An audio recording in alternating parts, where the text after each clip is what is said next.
प्रधानमंत्री नरेंद्र मोदी का आज असम दौरा। हाईवे पर आपातकालीन लैंडिंग फैसिलिटी का करेंगे उद्घाटन।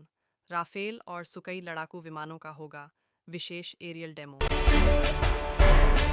असम में 5,450 करोड़ की विकास परियोजनाओं का उद्घाटन और शिलान्यास भी होगा।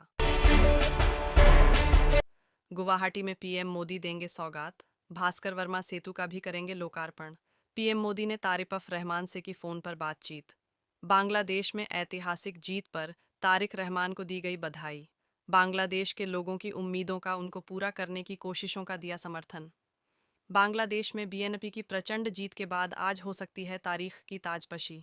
2/3 बहुमत के साथ बीएपी बनाएगी सरकार। पार्टी ने 300 सीटों में से 200 से ज्यादा सीटें जीती हैं। बीएनपी का बांग्लादेश के चुनावों में बड़ी जीत का दावा। बीएनपी के प्रवक्ता महदी अमीन ने इसे बताया है लोगों की जीत। कहा कि पक्का करेंगे विश्वास, मानवाधिकार, कानून का राज और बोलने की आज़ादी। 2024 के विद्रोही के बाद बांग्लादेश में हुए चुनाव में जमात इस्लामी की हार। पार्टी ने देश से देर से आए नतीजों पर भी जताई चिंता। इलेक्शन कमीशन की आखिरी गिनती की घोषणा का इंतजार। तो वहीं बीएपी के वरिष्ठ नेता ने की भारत के साथ मैत्रीपूर्ण संबंध की वकालत। सलाहुद्दीन अहमद ने कहा कि अब हमें भारत समेत सभी देशों और पड़ोसी देशों के साथ मैत्रीपूर्ण संबंध बनाने की ज़रूरत है। भारत बांग्लादेश के संबंधों पर भारत की पूर्व उच्चायुक्त रीना सिरी ने कहा, शेख हसीना ने भारत के साथ संबंधों को बहुत सफलतापूर्वक आगे बढ़ाया है। बढ़े आर्थिक सहयोग से बांग्लादेश की अर्थव्यवस्था काफ़ी विकसित हुई। बीएचपी नेता विनोद बंसल ने उठाया बांग्लादेश में हिंदुओं की हत्या का मुद्दा कहां से। कुछ दिन पहले चाय बागान में हिंदू की हत्या की गई। उम्मीद है कि लोकतंत्र के रास्ते पर लौटेगा पड़ोसी देश। बांग्लादेश के चुनाव परिणाम पर जावेद अख्तर ने कहा, हिंदुओं पर हुए सभी अत्याचारों के लिए जिम्मेदार जमात इस्लामी को मिली है हार।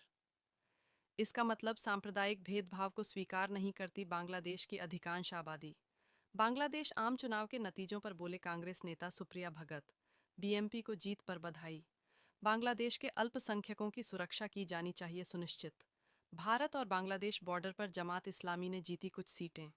बीजेपी नेता अग्नि मिश्रा पॉल ने कहा कि जमात की हार जीत से हमारे आरोप सही साबित हुए कि बंगाल में बदल रही है डेमोग्राफिक्स।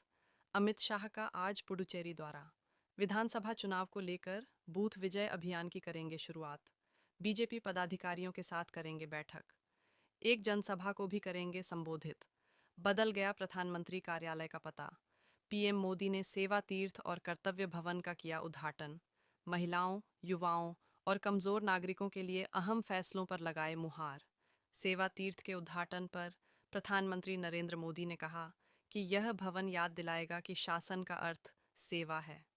सेवा तीर्थ में लिए जाने वाले फैसले 140 करोड़ नागरिकों की उम्मीदों पर आधारित होंगे। पीएम मोदी ने कर्तव्य भवन 1 और 2 का उद्घाटन किया। कहा कि नई इमारतें विकसित भारत की दिशा में भारत की यात्रा में एक महत्वपूर्ण मील का पत्थर साबित होगी। नए पीएमओ दफ्तर के उद्घाटन पर कांग्रेस नेता सुप्रिया श्रीनेस ने सवाल उठाए। कहा है कि यह सब किसकी सेवा के लिए किया गया है। इतिहास सिर्फ इमारतें बनाने या फिर नाम बदलने से नहीं बनता। केंद्रीय मंत्री पीयूष गोयल ने राहुल गांधी पर निशाना साधा। ने कहा कि राहुल ने एक बार फिर बहुत बनावटी और नकली